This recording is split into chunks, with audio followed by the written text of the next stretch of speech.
It's not your imagination. The modeling industry is changing. When it comes to representing society's diverse spectrum of beauty, the modeling industry hasn't exactly gotten it right. For a long time, it's promoted a negative ideal that very thin, white teenage girls epitomize high-end beauty, says Sarah Ziff, former model and founder of the Model Alliance, a non-profit organization dedicated to creating safe and fair working conditions. Implicit in this message is that fuller-figured, non-white grown women are incompatible with the high-end look. That, however, might finally be changing. Some of the industry's most exciting new faces are Black, Aya Jones, biracial, Binks Walton, Asian, Dylan Sue, transgendered, Andrick Pajic, and decidedly not a size O, Ashley Graham. Sports Illustrated featured their first plus-size woman, model Robin Lowley, while Crystal Rand, Mila Del and Kat Upton, part of the influx of in-between-size models, have found mainstream and high-fashion success. The most successful models, Giselle, Adriana Lima, Natalia Vodianova, working today are above the age of 30.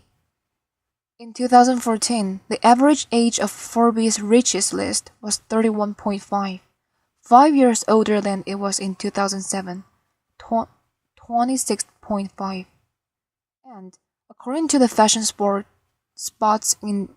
Seasonal Diversity Report, the fall 2015 runways feature more women of color than ever before, though still not clearly enough. After years of getting called out by the media for being racist, sexist, and ageist, has the modeling industry finally started listening? I think the tide is shifting, albeit slowly, in the right direction, said casting director Julia Semersova, who's worked with everyone from J. Crew to Jimmy Choo.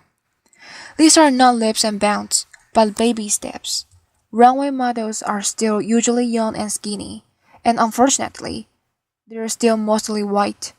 As the Fashion Spots Diversity Report reveals, 77% of models that walked on the runways at New York Fashion Week are white, lowest down from 80% last season. So, while the figure is nothing to brag about, it's an improvement. Although we still have a way to go, at least we're seeing incremental change in terms of increased racial diversity, said Ziff.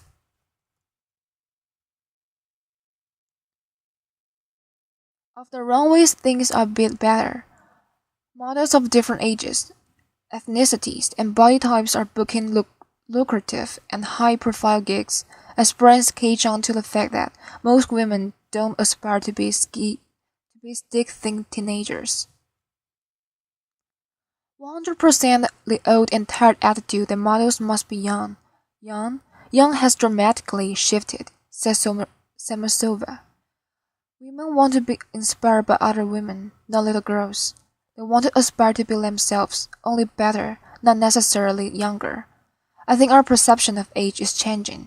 I am not sure a woman in her 40s wants to buy what an 18-year-old is selling. This is good news for models too, many of whom were forced into adult situations at a young age.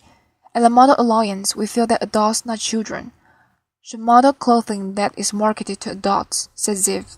It sets a healthier standard for models and consumers alike. The two are more related than one might think. Traditionally, Ziv explains, the modeling industry has. This is good news for models too, many of whom were forced into adult situations at a young age. At the Model Alliance, we feel that adults, not children, should model clothing that is marketed to adults, says Ziv. It sets a healthier standard for models and consumers alike. The two are more related than one might think.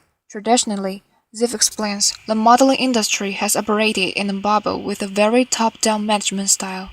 Although the models are the faces of the industry, most models have very little power within it, she said. By giving models a say in their work, we aim to make the industry more transparent, accountable, and fair. The models have fairer contracts, read no stipulations about weight gain, and more power in their business dealings. They're less likely to succumb to eating disorders or stay silent about discrimination. And thanks to social media, models don't need to rely on their agencies for praise. They've got a direct line to brands as well as fans, and are able to craft an image that sets them apart from others, making them a marketable asset even if they gain 10 pounds or age 10 years.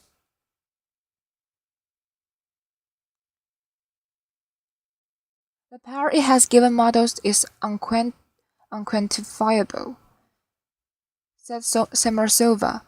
I mean, Vogue did an entire cover and feature story on the Instagirls, Carly Close, Cara Delevingne, and Joan Smalls. This is just the beginning. Unlike a runway show, where models are meant to be interchangeable, social media celebrates the unique individual, quirks and all. On Instagram and Twitter, being outside the norm is actually a good thing. It's what makes for interesting and compelling stories. It's a fact that America's Next Top Model has been banking on for years. The reality show has consistently pushed modeling boundaries. They've put a spotlight on models of all different ethnicities, genders, and body types, from plus-size winner Whitney Thompson to transgendered contestant Isis King to Chantel Brown-Young, who suffers from vitiligo. When we started the show, one of the mandates that Tira had, as well as myself, being Asian American, is that we wanted to move the boat an inch, to expand the notion about what beauty was, explains executive producer Ken Mook. Mook has witnessed how powerful an essay, a unique point of view can be for a model.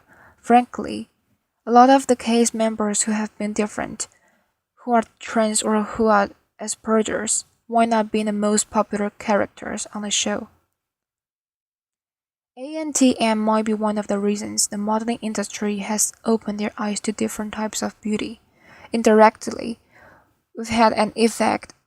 We're really proud of that, said Mook. I do think that over the last 12 years, you've seen the picture change quite a bit in the modeling industry. The effect on the public perception has been even greater. When you see something on TV, it's like saying, okay, it's permissible, said Mook. When people, especially young girls, see people on TV that reflect who they are and what they look like, it has a positive effect.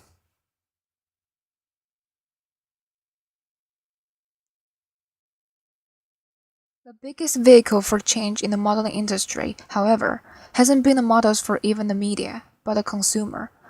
Designers realize the consumer is keen and the consumer is everywhere, says Samarsova. As an industry, we need to reflect like globalism. Also, the industry has now realized that a woman over size 8 also wants and deserves to feel stylish and have access to designer and luxury items. There is a lot of money to be made dressing the oversized 8 population.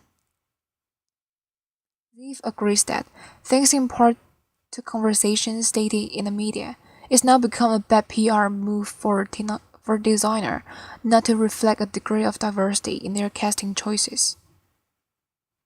Consumers have more power than they realize, as if, ultimately, the fashion industry is a business. And if consumers stop buying clothing and beauty products from brands that send negative messages through their advertising or let mistreat their workers, these brands will be forced to evolve. Or, as Samarsova put it, the almighty dollar wins every time. Consumers interested in seeing a wider variety of beauty reflected in the pages of their magazines or on the runway would be wise to keep that in mind, because while these small improvements are reason to hope for more diversity within the modeling industry, we've still got a long way to go. Thank you, Mark.